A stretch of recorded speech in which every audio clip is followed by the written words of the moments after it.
माता की जय, छत्रपति शिवाजी महाराज की जय, छत्रपति संभाजी महाराज की जय किसान। एक 10 मिनिटं बसल्या द्या। सैनिकांचा हक्क मिळालाच पाहिजे, आरक्षण आमच्या हक्काचं, आरक्षण आमच्या हक्काचं, सन्मान देशाच्या सीमेचं रक्षण करणाऱ्या जवानाचा सन्मान, देशाच्या सीमेचं रक्षण करणाऱ्या माजी सैनिक, जय किसान, जय जवान, जय किसान, जय छत्रपती शिवाजी महाराज की जय, जय भवानी, जय शिवाजी, आरक्षण आमच्या हक्काचं, नाही कुणाच्या बापाचं, हम तुम्हारे साथ हैं, एक बदला आगे बढ़ो, हम तुम्हारे साथ हैं। माजी सैनिकांचं पुनर्वसन झालंच पाहिजे, झालंच पाहिजे। भारत माता की जय, भारत माता की जय। पुढे दाखवा।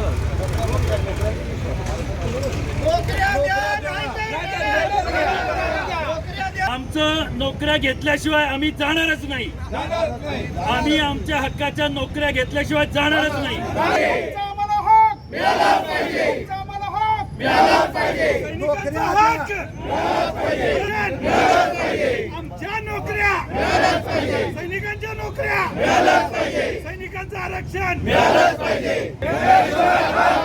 कोण म्हणतो माझ्या सैनिकांचा हक्क मिळाला पाहिजे, मिळाला पाहिजे। नोकऱ्या द्या, नोकऱ्या द्या, नोकऱ्या द्या। देशाच्या सीमेचं रक्षण करणाऱ्या माझ्या नोकऱ्या द्या, नोकऱ्या द्या। मिळालंच पाहिजे, मिळालंच पाहिजे, मिळालंच पाहिजे, सैनिकांचा हक्क मिळालाच पाहिजे, सैनिकांचा हक्क मिळालाच पाहिजे, सैनिकांचं आरक्षण मिळालंच पाहिजे। लेके रहेंगे अपना हक लेके। सरकारी नोकऱ्यांमध्ये माजी सैनिकांसाठी 15% राखीव जागा आहेत। 2023 मध्ये निघालेल्या जाहिरातीमध्ये महाराष्ट्रामध्ये 19,460 जागांची भरती निघाली, त्यापैकी फक्त 39% जागांवर माजी सैनिकांना नियुक्ती मिळाली।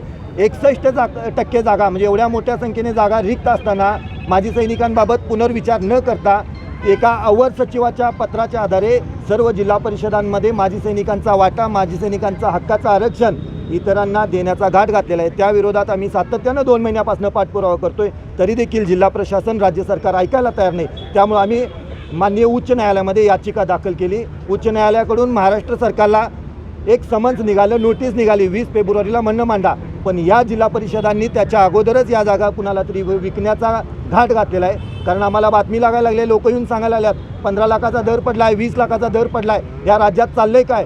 काही पोरं सांगायला लागल्यात आम्ही वेटिंग लिस्टमधली पोरं आहे, पण आम्ही 11 डिसेंबरला जे अवर सचिवांनी पत्र काढलं त्यासाठी आम्ही स्वतः प्रयत्न केलेले आहेत, पैसे खर्च केलेले आहेत। हे नेमकं पैसे खर्च कशासाठी केले म्हणजे ही भरती आम्हाला एक बाजूनं दाखवलं जाते की पारदर्शक आहे, पण दुसऱ्या बाजूनं मात्र या भरतीमध्ये मात्र प्रचंड मोठ्या प्रमाणात भ्रष्टाचार केलेला आहे आणि माजी सैनिकांच्या जागा इतरांना विकण्याचा घाट घातलेला आहे।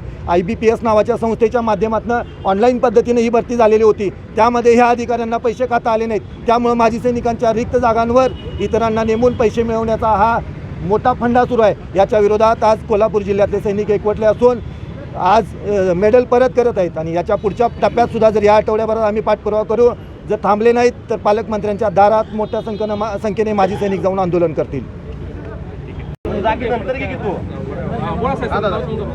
मी कोल्हापूर जिल्हा सैनिक संघटनेचा अध्यक्ष समीर खानोलकर। आमचा मुद्दा एकच आहे, आमच्या सैनिक समाजाचे जे काय आरक्षण होतं नोकऱ्यांसाठी प्रत्येक विभागामध्ये 15%, पण आज या प्रशासनाने आणि सरकारने जो बाजार मांडला आहे, सैनिकां समाजाबरोबर जो त्यांनी अन्याय केला, हा अन्याय आम्ही खपून घेणार नाही। तुमच्यामध्ये जर दम असेल तर इतर जो बाकीच्या समाजांमध्ये जे आरक्षण आहे ते त्याचा तुम्ही बाजार करून दाखवा। तुम्हाला फक्त येऊन जाऊन कायमस्वरूपी सैनिक दिसतो, सैनिकाला तुम्ही काय समजताय? सैनिकाची काहीच किंमत नाही, सैनिकाला कोणती व्हॅल्यू नाही, असं या सरकारने आणि प्रशासनाने का केलं याच्यासाठी आम्ही आज हे आंदोलन केलेलं आहे। आमच्या नोकऱ्या आणि आमचं आरक्षण आम्हाला मिळालंच पाहिजे, त्याच्यासाठी ज्या काय योग्य त्या भूमिका घ्यायच्या आहेत त्या आम्ही जिल्हा पातळीपासून राज्य पातळीपर्यंत घेणार आणि आम्ही याच्या पुढचा मोर्चा आमचे पालकमंत्री यांच्याही दारात घेणार। तर आमच्या हक्काचा आमचा हक्क परत द्या, आमच्या नोकऱ्या परत द्या आणि तुम्हाला जर बाजार करायचे तर बाकीच्या ज्या आरक्षित जागा आहेत त्यांच्याबरोबर बाजार करा, पण सैनिकांबरोबर बाजार करू नका. हे आमची तुम्हाला एक मागणी आहे आणि विनंती आहे.